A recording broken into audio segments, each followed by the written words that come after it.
Para empezar con este primer capítulo de la serie Irresistible, me encantaría, yo quiero hacerte una pregunta que probablemente suene como una pregunta muy trivial, como muy sencilla de contestar, pero que abarca muchísimo más, que es un poco más profunda si le prestas atención. Y la pregunta está apareciendo en pantalla: ¿cuál es tu lugar favorito de comida? Así que te dije al principio que esto lo vamos a hacer súper dinámico, así que escríbeme aquí abajo en la caja de comentarios cuál es tu restaurante favorito, tu lugar favorito de comer, ese lugar en el cual tú piensas cuando alguien habla acerca de celebración. Pónmelo aquí en la parte de abajo y mientras yo te voy platicando que mi lugar favorito para comer es un lugar aquí en Querétaro que se llama El Fogón de Brasil. Ay, Néstor, has de decir, no, no pides nada, ¿verdad?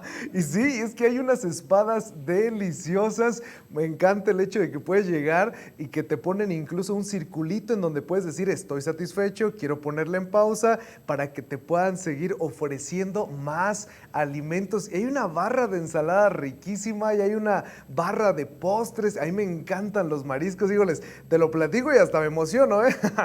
¿Cuál es tu lugar favorito de comida? A mí me gusta muchísimo ese lugar, pero quisiera ahora indagar un poquito más. ¿Por qué tu lugar favorito es tu lugar favorito? En otras palabras, ¿por qué le decidiste agregar ese valor a ese restaurante, a ese lugar, para que sea considerado uno de tus espacios más seguros? Y es que mira, si nos ponemos como a recapacitar, a pensar un poco en cuáles son esos elementos que hacen que tu lugar favorito sea tu lugar favorito, yo pensaba en tres que son muy importantes. Número uno, la comida. O sea, tiene el sazón que a ti te gusta, está condimentado de la manera en que te gusta que esté condimentada la comida. Y no solamente la comida está muy bien, también el servicio es muy bueno. Llegas y te topas con una cara muy sonriente que te dice, aquí está tu mesa. Llegas y normalmente el personal se nota que está preparado y que te dicen por dónde tienes que acceder a los alimentos. Y si pudiéramos agregar un tercer factor a este asunto, probablemente sería el ambiente que se genera alrededor. O sea, llegas, la música te gusta, cómo está en ese volumen, el estilo, el tipo de música también te agrada, y entonces todo lo que tiene que ver con la limpieza, que probablemente, o sea, yo sé que a todos nos gusta la limpieza, pero en este caso tú llegas a ese lugar que está limpio, que la comida es muy rica, que el servicio está súper bien y que el ambiente es muy agradable. Todo eso que te estoy platicando genera que el lugar, que ese lugar en particular y que el estar en ese mismo momento, en esa misma instancia, genera que todo eso sea un lugar irresistible. O sea, que es insuperable, que no se puede resistir. Y lo increíble de esto es que a ti se te hace fácil recomendar ese lugar que es tu lugar favorito.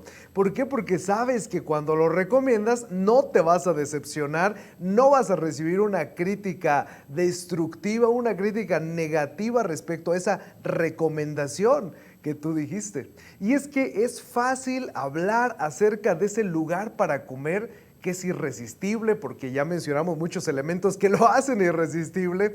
Es fácil hablar también quizá de unas vacaciones irresistibles. ¿Por qué no hablar acerca de otros lugares para viajar, para romper un poco el esquema de entre semana? Te vas el fin de semana al Mirador Cuatro Palos allá en Pinal de Amoles. Una experiencia bien bonita. O qué hablar acerca del santuario de las luciérnagas. Y es un lugar irresistible y es un lugar especial. Es muy fácil hablar acerca de lugares de comida, de lugares de viajar, cuando le agregamos este condimento llamado irresistible. Pero hoy en día es difícil hablar de un Dios irresistible. Hoy en día es difícil hablar acerca de una iglesia irresistible. Y eso, familia, amigos, es un gran problema. ¿Por qué? Porque Jesús fue, Jesús es y Jesús siempre será irresistible. Y entonces pasa algo que nuestra mente como que no se nos viene el hecho como de poder agregar este adjetivo calificativo cuando hablamos acerca de los seguidores de Jesús, o cuando hablamos acerca de Dios, o cuando hablamos acerca de la iglesia. Y es que Jesús era irresistible, fue irresistible, siempre será irresistible, y sobre todo en el aspecto de la gente que no era como Él, de la gente que normalmente eran personas excluidas, personas que eran consideradas como de lo último de ese escalón de la cuestión social, gente que era poco relevante, gente que era incluso parte del panorama, parte del paisaje. Era una cosa impresionante porque todos ellos se encontraban sorprendentemente atraídos a estar con Jesús. A lo que Él enseñaba era como ese metal, a ese imán que no había manera de estarlo deteniendo. Y te quiero decir una verdad más, y es que si hablamos de un Dios irresistible, de una iglesia irresistible, sus seguidores, ahora sí, las personas, la iglesia, porque hemos mencionado en muchas ocasiones que la iglesia no son 4 paredes, deberían ser irresistibles. Las personas que han decidido caminar ese camino, pues parece un pleonasmo, seguir las huellas de Jesús, también esas vidas deberían de apuntar hacia una vida irresistible. Y yo estoy poniendo ese enfoque de deberían porque ese es el ideal, pero hoy en día también tenemos lo real, y siendo muy honestos, es que no es de esa manera. Así que si hoy tú estás aquí por primera ocasión, déjame decirte que no podías estar en un mejor viernes de fe, esperanza y amor, porque vamos a ir a las bases, vamos a ir a lo elemental, vamos a ir a los cimientos de este asunto de ser irresistibles y de cómo Jesús era irresistible en un mundo totalmente complicado. Así que sus seguidores deberían de ser irresistibles, por supuesto. El asunto es que hoy en día es totalmente opuesto. Cuando tú, y hay muchísimas encuestas, cuando tú le haces alguna pregunta a una persona híjoles, que te la encuentras en la calle, así como un tipo de encuesta, y le dices, ¿qué es lo primero que se te viene a la mente cuando escuches la palabra iglesia? ¿Sabes qué es lo primero que dice la gente? Por ejemplo, a Roberto, hipotético. Roberto, ¿qué es lo primero que se te viene a la mente cuando escuchas la palabra iglesia? Restricciones. Juanito, ¿qué es lo primero que se te viene a la mente cuando escuchas la palabra iglesia? Normas, reglas, un lugar en donde probablemente llego a asistir o estar cuando hay un evento especial, el lugar a donde se va cuando se dan unos 15 años antes de la convivencia. Y entonces normalmente esto ha ido divorciando totalmente el significado original, porque entonces ese lugar que debería de ser irresistible se ha estado convirtiendo en un lugar que es totalmente lo opuesto, es muy resistible, porque se nos viene a la mente inmediatamente los que están en contra de todo, los que prohíben el karaoke, los que prohíben bailar, los que prohíben fumar, y esto no es una cuestión de permisión, estoy diciendo de cómo es la perspectiva desde allá afuera, los que están en contra de todo. Los que se pelean en redes sociales y que se están echando de todo y dicen de lo que a veces ni siquiera conocen. Los que no pueden mantenerse juntos porque siempre hay tantas separaciones. Y eso solamente genera un ambiente irresistible. No una iglesia irresistible, no una vida irresistible. Genera totalmente lo opuesto y lo que debería de ser un lugar de esperanza, de amor, de restauración, de perdón, se ha convertido en un lugar de juicio, de señalamiento, de separación, de crítica. Y por eso hoy debemos de regresar al punto de referencia. Tenemos que regresar al estándar de oro. Y eso es tan importante porque cuando nuestra vida es irresistible, la gente va a poder mirar a Dios a través de nuestra manera de andar todos los días. No sé si te habías puesto a pensar, si tú te consideras una persona que es un seguidor de Jesús, tal vez no te habías puesto a pensar que probablemente tu vida sea la primer Biblia que leen muchas de las personas que están a tu alrededor. tu puntualidad, tu responsabilidad, tu acompañamiento, tu empatía, probablemente sea lo primero que leen las personas a tu alrededor muchísimo antes de quererlos exponer a algunas páginas que se encuentran ahí en esos escritos.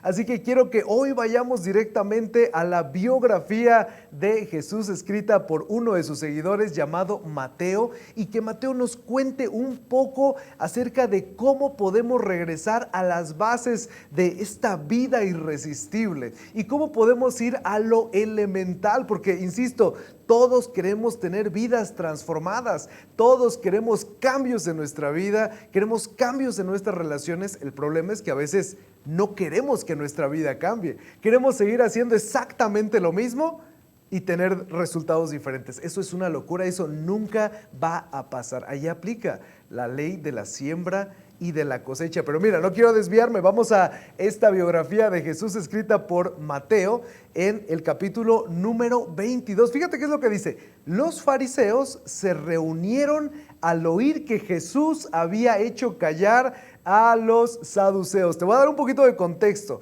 porque aquí hay tres diferentes grupos de personajes. Se acaba de citar a los saduceos. Los saduceos eran un grupo de personas que no creían en la resurrección. Así que cada que Jesús hablaba de la resurrección y la vida, ellos se encontraban totalmente incómodos porque decían, es que eso no es verdad, eso no es así.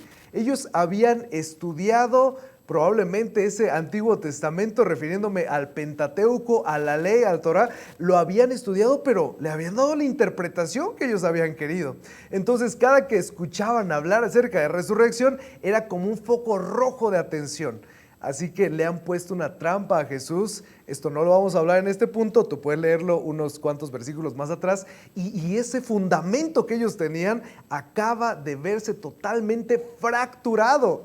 Así que ahora los vemos un poco cabizbajos, quizá un poco sonrojados, un poco avergonzados y otros un tanto molestos, maquilando de qué manera van a ponerle una nueva trampa a Jesús. Así que ahora ya no están solo ahí los saduceos. Dice este primer versículo que ahora están los fariseos. Los fariseos que habían estudiado en las mejores universidades de los tiempos bíblicos, esos fariseos que estudiaron en la UVM, en la UAC, en la Anáhuac, en el TEC de Monterrey de los tiempos bíblicos, y que tienen tantas credenciales y tanta formación, que conocen los mandamientos, que han hecho diferentes estructuras y formas para recordar esos mandatos de Dios, y que desde chicos han estado expuestos a la ley. Ahora se encuentran escuchando a un hombre llamado Jesús, que habla de la restauración y del perdón sin tantas limitaciones, sin tantas reglas que ni siquiera ellos mismos podían cumplir. Así que ahora sí, ya tenemos el contexto. Vamos al siguiente versículo. Uno de ellos, un fariseo, este que te digo que tiene demasiado conocimiento, pero tiene tan poco amor por la gente. Uno de ellos, experto en la ley, le tendió una trampa con esta pregunta. Y fíjate nada más cómo son las cosas, ¿eh? Primer palabra en este siguiente versículo, maestro. Pregunta, ¿de verdad él consideraba a Jesús como su maestro? Por supuesto que no, pero ¿por qué tener que aparentar algo que no es? Y esto aplica para todos nosotros, porque en algún punto, en mayor o en menor medida, hemos tratado de aparentar algo que no somos, por querer encajar, por querer tener probablemente un poquito más de reconocimiento, de renombre, por querer ocultar un pasado doloroso, etcétera, ¿no? El asunto es que las apariencias y la falsedad nunca pasan las pruebas verdaderas. Así que en este momento estamos viendo ahora a ese fariseo que se envalentonó y dijo, yo le voy a preguntar, maestro, ¿cuál es el mandamiento más importante de la ley? ¿Cuál es el mandamiento más importante, el prioritario, el primordial? ¿Cuál es? ¿Cuál es el más importante? Y en ese mismo momento cayeron todos en ese terreno en donde probablemente habían estado tratando de evitarlo, porque ahora este fariseo se encuentra como pez en el agua, porque ellos conocían los 613 mandamientos que se encontraban en esa ley a la cual se estaban refiriendo. Conocían las regulaciones en todos los sentidos, que las regulaciones eran como mandamientos que salían de los mandamientos, respecto a festividades, respecto a alimentación, respecto a relaciones con las personas, respecto a muchas cosas, a rebeldía. Entonces es una cosa impresionante porque están cayendo en un terreno en donde ellos son expertos. ¿Y por qué te digo esto? Los discípulos no eran expertos en este asunto. Tal vez tú recordarás que algunos de ellos eran pescadores, otros eran un recaudador de impuestos, por ejemplo, ¿no? O ¿qué podríamos hablar acerca de los que eran constructores, que se dedicaban a resanar, a restaurar cualquier cosa en la aldea, en el pueblo? Pero no eran expertos como estos sí eran expertos. Así que este hombre envalentonado y diciéndole directamente a los ojos a Jesús, ¿cuál es el mandamiento más importante de la ley? Y entonces los discípulos, probablemente un poco incómodos, pensando en todos los mandamientos que han escuchado, que no conocen al 100%, pero que los han escuchado, porque insisto, no son expertos. Van a escuchar la voz de Jesús. Y la voz de Jesús va a responder de la siguiente manera. Jesús va a responder de la siguiente manera. El más importante, ama al Señor tu Dios con todo tu corazón, con toda tu alma y con toda tu mente. Respondió Jesús, este es el primero y el más importante de los mandamientos. Una respuesta magistral, una respuesta significativa. Y es más, por si alguno de ustedes tenía duda, continúa Jesús, el segundo. Oye, pero nada más dijimos el primero, el segundo se parece a este. Ama a tu prójimo como a ti mismo. Y de estos dos mandamientos dependen toda la ley y los profetas. Y entonces ahí probablemente se abrieron los ojos de algunas personas y dijeron, ¿cómo? ¿Y los 613 mandamientos? Pues ¿qué no era más importante el mandamiento de la alimentación en el Sabbat? ¿Qué no era más importante el mandamiento de la relación entre marido y mujer? Y ahora es más importante esto. O sea, estás minimizando, estás reduciendo solamente a dos mandamientos. Entonces, ¿para qué tanto estudio? Y seguramente hubo muchas burlas. Algunas burlas como de, ¿cómo es eso posible? Como muchas veces nosotros nos hemos burlado de algo cuando no estamos de acuerdo. Hubo ojos para atrás, así como de, ¡ay! ¿Cómo esa respuesta? Pero también seguramente hubo una válvula de esperanza para todas esas personas que estaban cansadas, que no sabían en dónde poner ese exceso de equipaje que les había entregado la religión de aquel tiempo. Así que vemos diferentes reacciones. Y es algo muy impresionante porque lo que está diciendo Jesús en pocas palabras es ama a Dios y ama a la gente. Está reduciendo todos esos mandatos a solamente dos. Ama a Dios y ama a la gente. Y yo lo reflexionaba una y otra ocasión en esta semana y decía, es que tiene todo el sentido del mundo. Porque tal vez tú recuerdas los 10 mandamientos, quizás los escuchaste de chiquito, ya un poquito más grande. Los mandamientos que se encuentran en Éxodo 20, que tiene que ver con no matar, con no robar, con no dar falso testimonio, con honrar a tu padre y a tu madre, pero todo eso cuadra de una manera magistral y perfecta en esta declaración de Jesús. Porque cuando tú amas a Dios y amas a la gente, vas a respetar vivir en comunidad, vas a hacer las cosas de una manera correcta. Cuando tú amas a Dios y entiendes que Dios ama a las personas que son diferentes a veces a nosotros, entonces tú vas a decidir caminar bajo un paraguas que tiene que ver con la humildad y con el entendimiento que somos diferentes y que eso no impide que no seamos una cultura unida, que no vivamos en unidad. Ama a Dios y ama a la gente, es lo que le está diciendo Jesús a este fariseo, y particularmente ama a los que no son como tú. Y esto es bien difícil, es fácil de decirlo y yo aquí te lo puedo estar diciendo como muy fácil, pero no es así. Es muy complicado amar a la gente que te ha lastimado, amar a la gente que te ha mentido, amar a la gente que ha traicionado tu confianza. Fíjate nada más cómo son las cosas, ¿eh? Esto no es cualquier cosa. Amar a la gente que no vota por el partido que tú votas. Amar a la gente que no viste como tú vistes, que no escucha lo que tú escuchas, que no está de acuerdo con tus opiniones. Esas son las personas a las cuales Jesús está refiriendo con este asunto de amar a las personas, con amar a Dios, porque para Dios son valiosas. Entonces, si para Dios es valioso y nosotros decimos ser seguidores de Jesús, lo que es valioso para Dios debería, otra vez, eso es lo ideal, pero debería ser valioso para nosotros. Y en ese punto, en ese camino, por supuesto que vamos a encontrar una vida irresistible. Eso nos va a llevar a tener y ser portadores de decisiones irresistibles, de decisiones que cambian el rumbo de nuestros días, que hacen que nuestra vida tenga significado, trascendencia, propósito. Y eso va totalmente amalgamado y tomado del camino del amor. El camino del amor.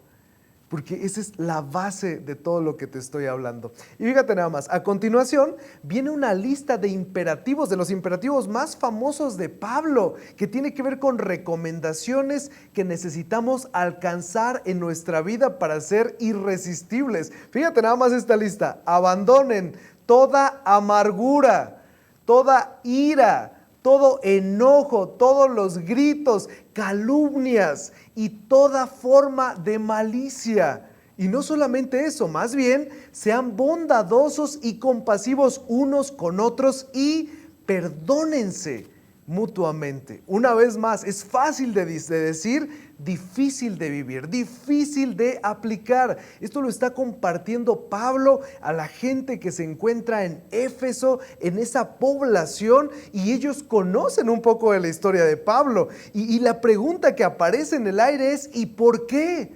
¿Por qué ser bondadosos con las personas desagradables? ¿Por qué ser compasivos con quienes no se lo merecen? Probablemente dirían: oye Pablo, la mayoría de nosotros conocemos tu historia y déjame decirte que tú no eres el mejor ejemplo que digamos para hablar de eso, de la amargura, de la ira, del enojo, de los gritos, porque sabemos un poco de tu historia, sabemos un poco de tu pasado. Es más, ¿quién eres tú para establecer esos estándares de comportamiento tan elevados?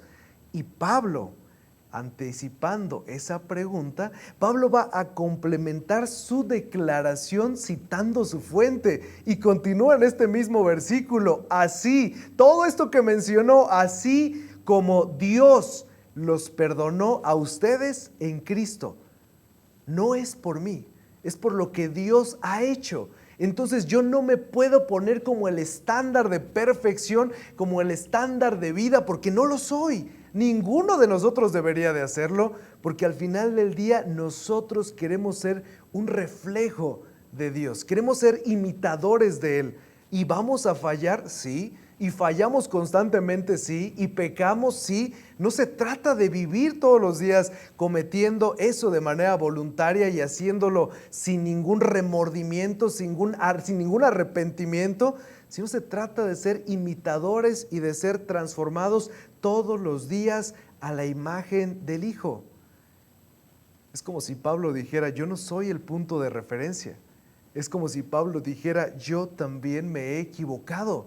No me miren a mí, miren a Dios a través de la vida de Jesús. Sigan esas huellas. Eso suena familiar, porque según Pablo debemos hacer por los demás lo que Dios a través de Cristo ha hecho por todos nosotros. En pocas palabras, lo que está diciendo Pablo es: traten a los demás como Jesús los ha tratado a ustedes. Sean imitadores de Dios. Ustedes son hijos amados y necesitan seguir el camino del amor. Y ese camino del amor los llevará a una vida irresistible. Te llevará a ser un papá irresistible. Te llevará a ser un hermano irresistible. podrás ser un esposo irresistible, podrás ser un seguidor de Jesús que tiene una vida irresistible, que sigue el camino del amor, que ama a la gente porque la gente es la prioridad de Dios, que ama a las personas que son diferentes a Él, pero que entiende que lo más sencillo es no cambiar. Eso es sencillísimo, ¿eh? Vivir en lo cómodo es lo más fácil, no amerita absolutamente nada, pero nunca nadie ha impactado nada sin salir de su sillón más cómodo. Así que es un reto, es una cuestión importante. Así que el fundamento de todo lo que estamos hablando no es una regla. El fundamento de todo es el amor. Y entonces, ¿cómo se ve el amor en acción? Porque podemos pensar que es de una manera muy romántica y se nos viene a la mente por ahí ese jarrón de rosas, se nos viene a la mente por ahí esas cartas, ya ni se escriben las cartas, ¿verdad? Pero se nos viene a la mente cosas así muy romanticonas, pero ¿qué es el amor según Dios? Es un amor sacrificial, es un amor que antepone mis necesidades, que antepone más bien las necesidades de otros a las mías, es un amor que está dispuesto a romper mi estado de comodidad. Y eso es donde realmente vamos a encontrar lo irresistibles. Fíjate nada más, me gustaría terminar hoy en esta noche, que solamente estamos dando la introducción de esta serie llamada Irresistible, con una historia de un superhéroe de la vida real. Y me estoy refiriendo a un hombre llamado Mohamed Besek. Si alguien por aquí es de algún lugar por ahí del Líbano, pues ya me estará corrigiendo, ¿no? Pero este hombre, la historia de este hombre es una historia llena de irresistibilidad. Es la historia de un hombre que decide poner a otros antes que a sí mismo. Y este hombre es un hombre que acoge a niños con enfermedades terminales. Porque este hombre es un inmigrante libanés que vive en Los Ángeles, California, desde hace ya más de 20 años. Actualmente me parece que tiene alrededor de 65 años y ha acogido a más de 100 niños, a más de 100 personas en un estado crítico, en un estado desahuciado, porque en ese lugar él habla en una entrevista que a la gente se le hace muy fácil ir a tirar a los niños a la basura cuando tienen enfermedades terminales, y él ha dedicado su vida a darles una oportunidad, una calidad de vida en los últimos momentos, en su último aliento. Y sí, han muerto en sus brazos, él lo dice, han muerto en sus brazos decenas de niños. Y en una entrevista le dijeron, oye, pero ¿por qué lo haces? A lo que él respondió, sé que ellos van a morir, pero hago todo lo posible para que se sientan amados y no mueran solos. Fíjate nada más, dime si no es un superhéroe de la vida real. Dime si no es alguien que entendió que no se trataba de solamente acumular cosas, sino de que podamos medir esa vida por cuánto esa vida dio. ¿No se trata de eso? O sea, es una cosa asombrosa, y yo veo estos ejemplos y me siento incómodo porque digo, caramba, ¿qué más puedo hacer? ¿Qué más como generación, como sociedad podemos hacer? ¿Qué más como Querétaro, como Celaya, como San Juan del Río, como cualquier estado, cualquier país? ¿Qué más podemos hacer? ¿Vamos a hacer de la sociedad o de la iglesia resistible, de la que está en contra de todo, pero que no propone nada, que la que está en contra de la música, de Pokémon, está en contra de todo, ¿no? ¿Y qué proponemos? ¿Cómo se ve el amor en acción? El amor en acción se ve en acompañamiento, se ve en oración, se ve en respeto, se ve en inversión de tiempo, se ve en guiar a las personas a través de este tipo de situaciones para que puedan encontrar una vida también de significado y de trascendencia, porque nosotros estamos conectados a la fuente. Pero sabes, tú y yo nunca vamos a compartir algo que no tengamos nosotros primero. Y es tan importante que regresemos a una vida irresistible. Es tan importante que seamos una iglesia irresistible donde la gente que no le gusta ninguna iglesia, Ninguna iglesia se sienta totalmente amado y bienvenido. Y esto que te estoy diciendo es una locura, ¿eh? Es una locura porque pensaríamos, pues, ¿qué no era el objetivo otro? Para la gente, para Dios la gente es importante. La gente diferente a nosotros. Nosotros también somos gente difícil. Y Él quiere que en ejemplos como estos, de gente que ha decidido invertir su vida, su tiempo y recursos en otros, hallemos esa irresistibilidad y que vivamos para dar y no solo para esperar recibir. Así que, amigos, familia, iglesia, es tiempo de ser una vida irresistible la nuestra. Así que me encantaría que oremos, me gustaría que hoy nos vayamos con este reto en nuestro corazón, con estas perlas aquí escondidas. No se trata de reglas solamente, de normas, de lo que deberían y no deberían, sino de lo que nosotros estamos modelando, de que si estamos siendo o no imitadores y de que es momento de hacer la diferencia en nuestra sociedad. Seamos el cambio que esperamos ver en otros.